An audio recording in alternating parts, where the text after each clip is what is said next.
Right, because we seem to be taking requests, you've got a choice of 3 subjects. Okay. And you can pick whichever one you want to It's do. because we're saying, comment down below what you should do in another video. See, that was my idea, so yeah. Well. Thank you, fans. Kind of, yeah. Okay, you can learn about Boadicea or Boudica. I know you know a bit about her already, Pops, don't you? Because we were talking about her a few minutes ago. Boudica or Boadicea or Boudica. You can learn about her and then reenact one of her famous battles. You can learn about mime and the history of mime and famous mime artists and then perform a mime, following on a little bit from the silent movie stuff. Or you can find out about the Battle of Hastings in 1066 and draw your own copy of the Bayeux Tapestry. What is mimes? Bayeux Tapestry, Poppy, is a tapestry, so it's tapestry. So it's sewn into cloth with different colours making the picture. So instead of using paint and ink, they use different pieces of fabric, not fabric, different pieces of thread to make, and it's a famous tapestry about the Battle of Hastings and how King Harold got shot in the eye. Yeah. So, mimes, Boudica, or 1066 and your own drawing of the Bayeux Tapestry. Mimes. Can I do Celts? No, but Boudica was a Celt, wasn't she? So you can do Celts around Boudica or Boadicea or however you want to say it. Boudica or whatever her name is in Welsh. Boudica. So if you want to do Celts, you can, as long as it's the main feature is Boudica or Boadicea. Cutthroat Celts. It's a bit of a decision here, isn't it, Pops? Mime. You're doing mimes, I already yes? have Right, one you mime. start. Right, Bob. You need to learn the history of mime, where it came from, there is a really famous mime artist, what it represented, how long it's been around for, does it still exist, as many facts as you can, and then write and perform your own mime. And over here, the clogs are turning. What are we doing? Are we doing the Bayeux Tapestry in 1066 and drawing your own version? Are you doing mime like your brother, or are you doing the Celts but featuring mainly Boudica? Because she was a warrior woman like you, Pops. She was the most did she Celtic warrior? Apparently so, yeah. Woman. According to our history, she was a woman warrior. Celts! Woman What? warrior. Celts! Woman Right, warrior. just crack on. What are we having? I haven't want to do mine, but I know a lot of Celts. So You can do mimes another day. I don't know. All these subjects will have to be covered, so you'll have to do one at some point anyway. So pick for today. What we're doing?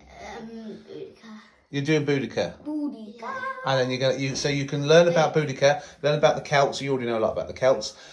Put forward what you know about Boudica, and then you need to reenact a famous Boudica battle. Basically, you can just beat your brother up. That'll be fine. Yeah. Celts! Dad, Boudica.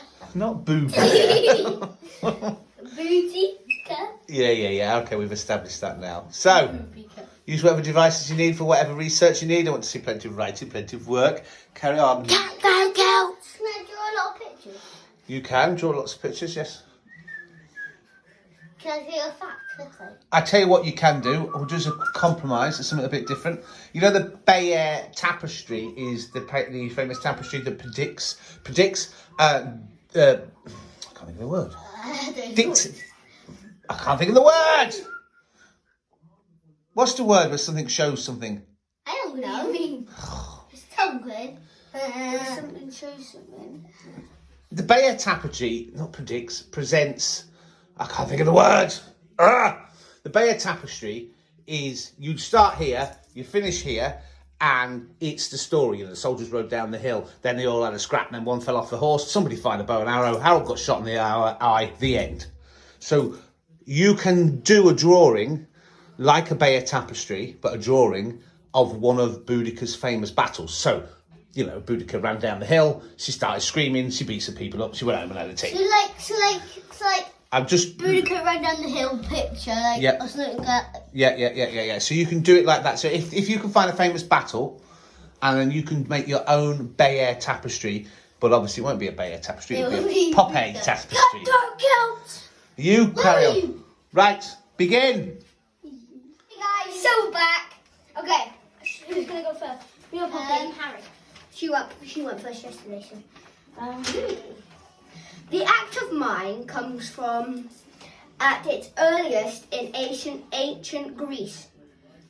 The name is taken from a single mass dancer called pantomimus. Oh. Pantomimus. Presents that with. The shows weren't silent back then, but they were called mimes. Well, basically, yeah. In medieval Europe, early forms of a mime, such as a mime, plays, and later dumb shows evolved. The most famous mime is Synopsis Marcel. Marcel Marseille. I can't really pronounce him. He was born 22nd March 1923. Mime is an acting that does not use words or speech. Mime is all about physical movement and your expressions. People who practice mimes must use their actions to send messages or tell a story. They are not allowed to speak directly to the audience. Mime was first used in the 5th century BC. The art of miming was very popular in Middle Age Europe, when groups of performers called mimes used to to entertain people with plays about religious themes. Before the world knew, this is how mime was around. Before the world knew speech, they used to mime because they couldn't speak. But then they knew how to speak.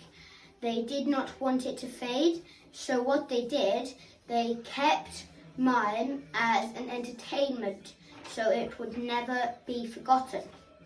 Mime began in the year 581 BC. Mimes painted their faces white, originated from stage shows dating back as far as 467 BC. Many people think that mimes come from the French, but it actually comes from ancient Greece. I thought you were Cool. French. Right, you're going to do your mime that you've invented now, yeah? Yeah. Come on then.